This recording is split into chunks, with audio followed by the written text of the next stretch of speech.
And welcome back to the Madden 20 Carolina Panthers franchise. I got a little bit of something different for y'all.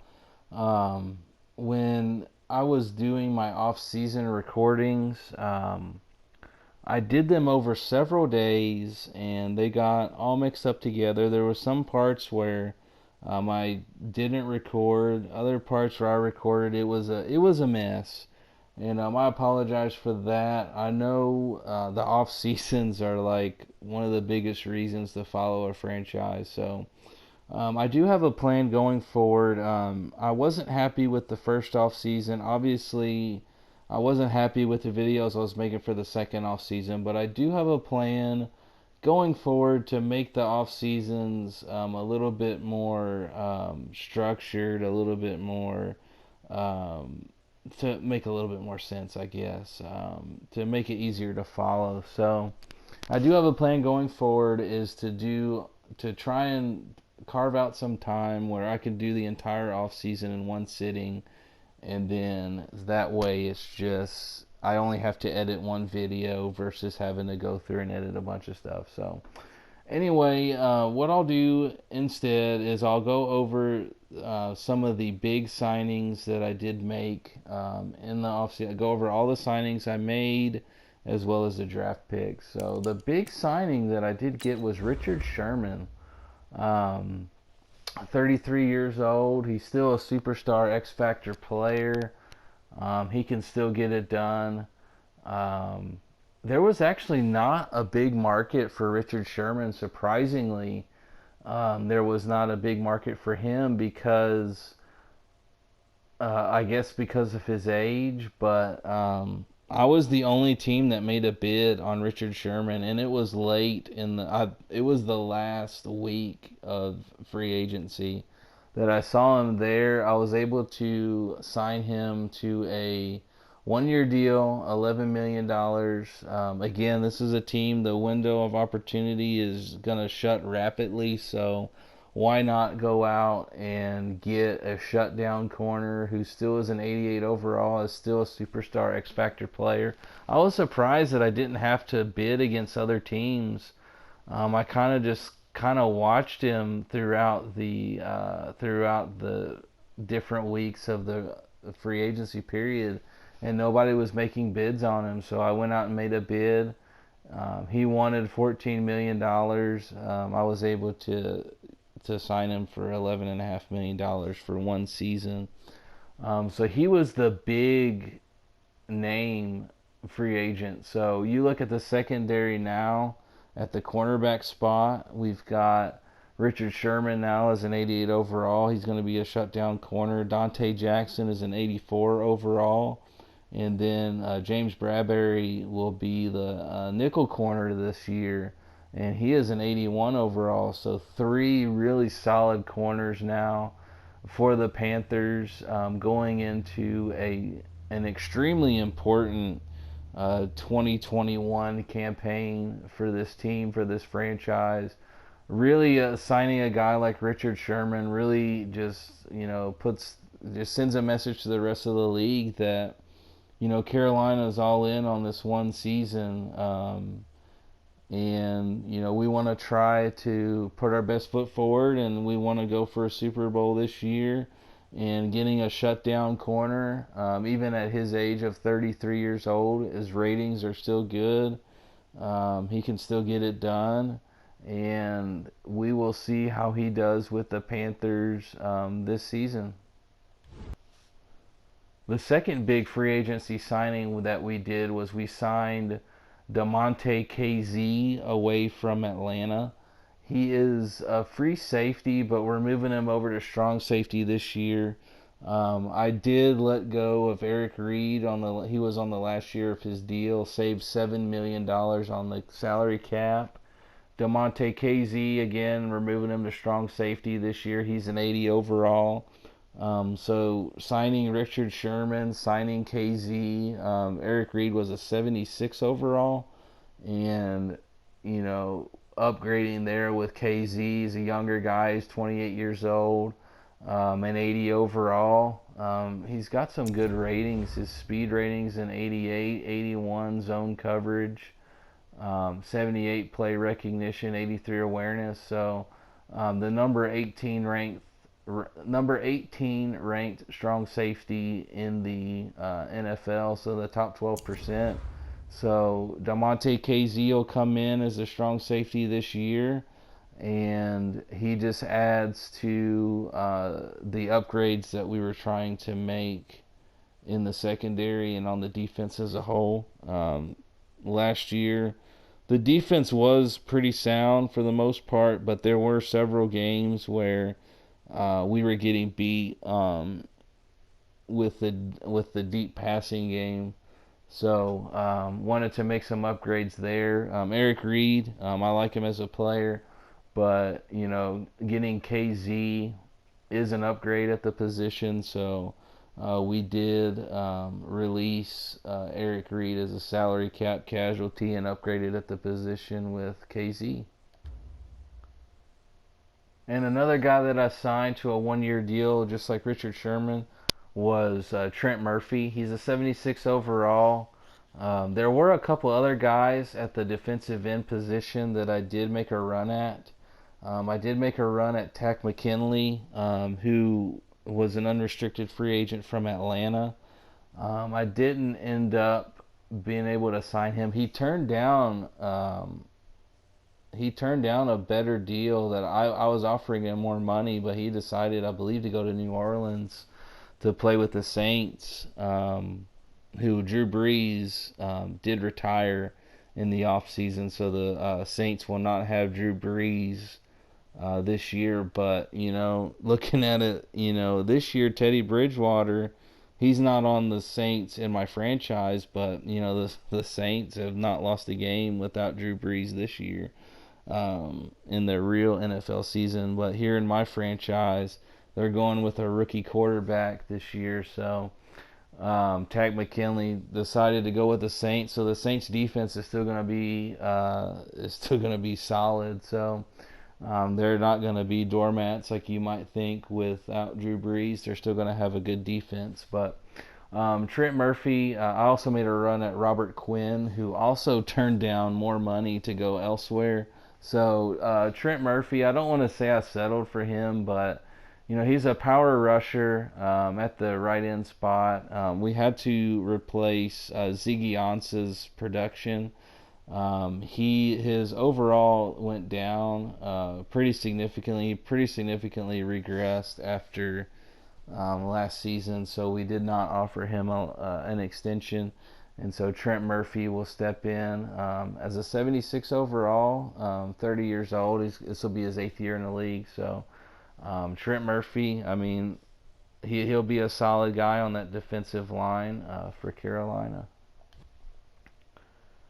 And then one of my other signings, I don't know how to pronounce his last name, so you have to excuse me. Corey Lugitt, I believe. I'm really bad with names, and I honestly can't remember ever hearing about him. But he is a star development player, 11-year veteran. He's only a 75 overall, but he is a depth signing because we lost Dontari Poe. We didn't offer him an extension, so he was an unrestricted free agent. So bringing in Corey Liggett to a one-year deal, just as a temporary band-aid for the defensive tackle position, provides some good, solid veteran depth, and we'll see if we end up having to rely on him for any significant period of time.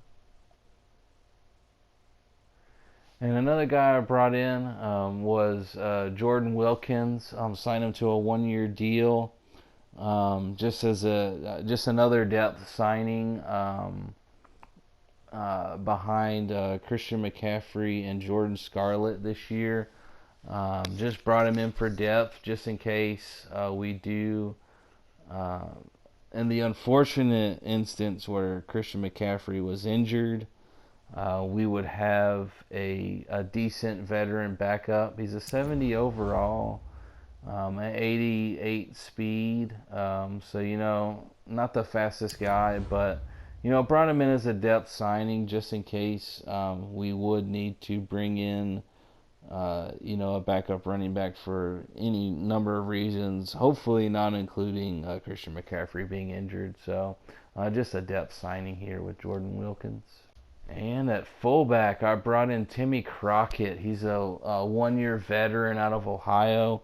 Alex Arma's contract was over. He was wanting a little bit too much money than I was willing to pay.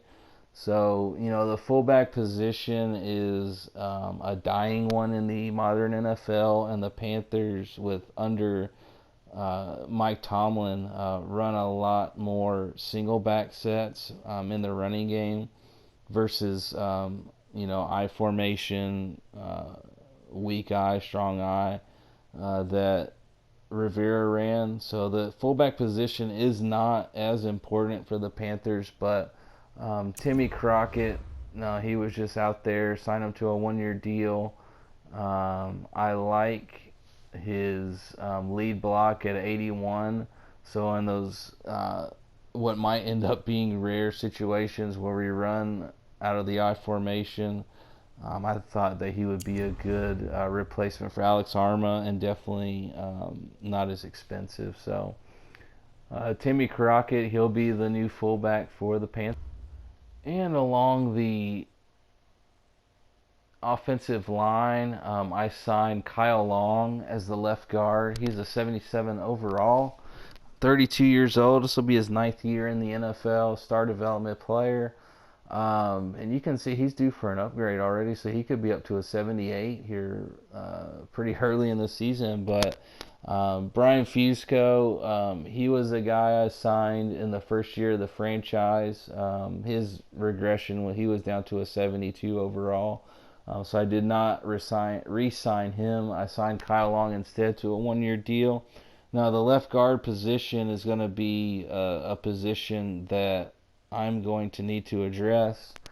Just because, we've gone with veteran, basically what I like to call Band-Aids, just temporarily fixing a position. But, at 32 years old, he is definitely not a long-term solution. But for this year, I mean, he's going to be a 78 overall pretty rapidly, as he's already almost due for an upgrade. So Kyle Long, just a decent, run blocker, and hopefully can open up some holes for Christian McCaffrey in the run game. But I think that he is certainly an upgrade over Fusco, and we will see what he can do this year for the Panthers. And then as far as our draft picks go, our first draft pick we picked at 19 in the draft. So the 19th overall pick for the Panthers was Greg Wolfe. As you can see, a 77 overall.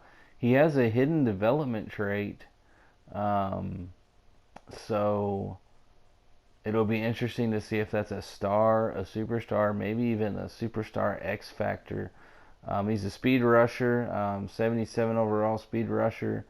So we will see some of his ratings. You can see he's got an 82 speed, 84 finesse moves, 86 acceleration, 79 tackles, 78 agility, 82 strength. So this guy already is number 28, ranked number 28 in left ends in the NFL. So he was our first overall pick in the draft. 19th overall pick, but Carolina's first pick in the draft. So just adding to that pass rush with obviously Brian Burns and then Daniel Linder to an extent at the linebacker spot. Now we've got a young pass rusher on the defensive line. So definitely excited about Greg Wolfe. We'll see what kind of impact he can have as a rookie. If it's anything like Brian Burns, I mean, even if he went out and did what Daniel Linder did and get about 8.5 sacks, I mean, just adding to this pass rush in Carolina. A couple years ago in 2018, the pass rush was pretty much non-existent, and you can see getting Brian Burns, getting Daniel Linder, getting Greg Wolfe, definitely trying to address the pass rush. And Who knows? Pretty soon Carolina might have a dominant pass rush if these guys can pan out. So definitely excited about Greg Wolfe as the first round pick. Our second round pick was Raymond Doolittle. He's a 67 overall defensive tackle, a normal development trait, run stopper, overall 67. So he's a scheme fit there. So hopefully we can develop him into being K'Wan Short's eventual replacement, which those are big shoes to fill. K'Wan Short is just been an outstanding defensive tackle for the Panthers, but a second round pick, hopefully he can develop. Did you see some of his ratings? An 84 strength, block shedding 75. Definitely need to work on the pass rush moves with power moves and finesse moves both at 65. Just a development player for sure. And our third round pick was Rashad Thompson, a strong safety out of Delaware. 66 overall, as you can see, a hidden development trait. So it's going to be interesting to see what that might be. He is definitely going to be a guy that's not going to... He's a development player. Just like Doolittle, he's not going to see the field unless KZ or Melifonwu are injured his rookie year. Just looking at some of his ratings, the speed is at an 82. I typically I prefer to have some faster, strong safeties, but you can see 85 acceleration, 73 play recognition already. Hit power is a 76. So hopefully that's a superstar hidden development trait. We'll have to see what it is, but definitely a promising young safety. It might take a little bit of time to develop, but I believe in Madden, if you sit out a rookie their first 2 seasons, they lose their hidden development trait. I believe that's what it is. So he's definitely probably going to start next year. Melifonwu's contract is up at the end of this year. So he will probably be starting next year at strong safety, and we'll move KZ over to free safety next year. But that's getting a little bit ahead of ourselves. But definitely a development player, a project player. But we'll see if we can unlock that development trait at some point. We'll see what it is, and hopefully it's a superstar development trait. But we'll have to see.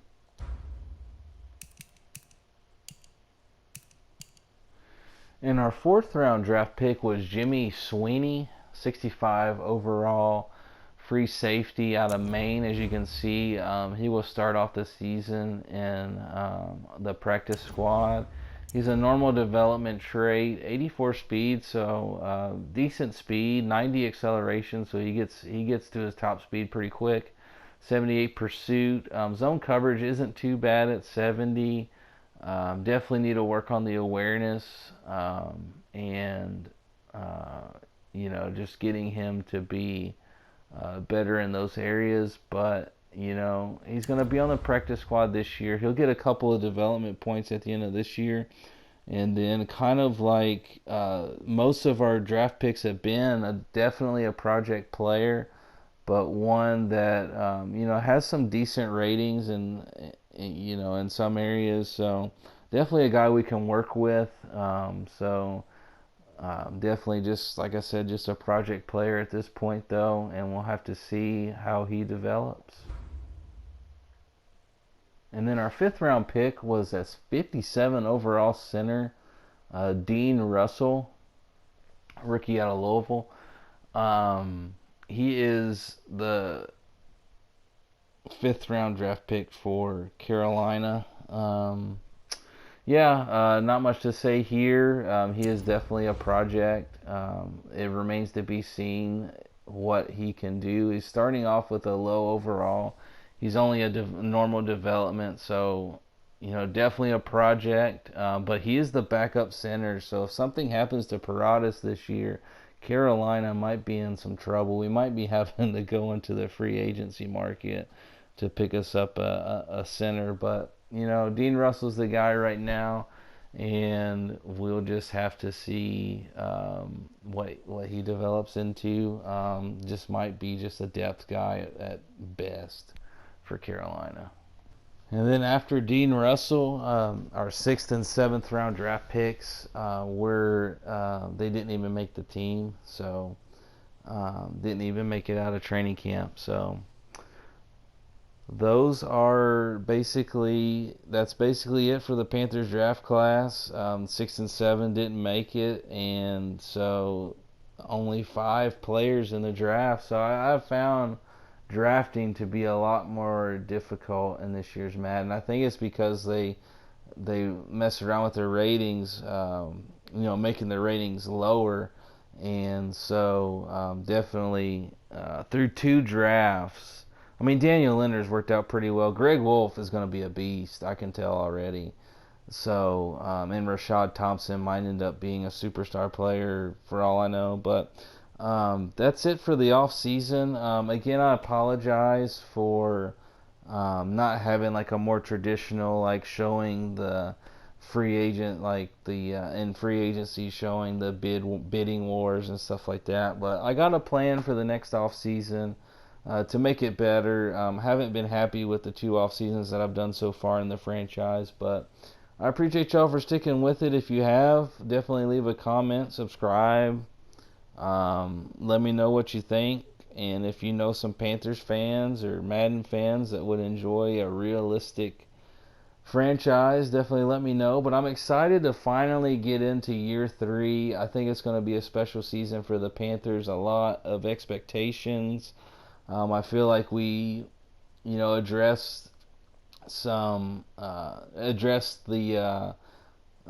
needs in the secondary, upgraded at positions there. I think Greg Wolfe in the draft, getting him at 19 overall, I think it's going to end up being a steal, just like Brian Burns was when Carolina got him at 16 overall. So definitely excited about that. But, as we go into year 3, the window of opportunity is shutting. I keep saying it, but that's the story for the Panthers franchise, for my Panthers franchise going forward, and I hope to see you all as we move forward. I think the 2021 season with the Panthers' new head coach, Mike Tomlin, expectations are Super Bowl or bust, so I hope y'all will stay tuned for year 3. 2 seasons in, it's been fun, and I hope that as I continue to make videos, this channel can grow. But I would definitely appreciate your support. If you like what you see, definitely leave me a comment and a subscription, and recommend it to people you think might like it. See y'all in 2021.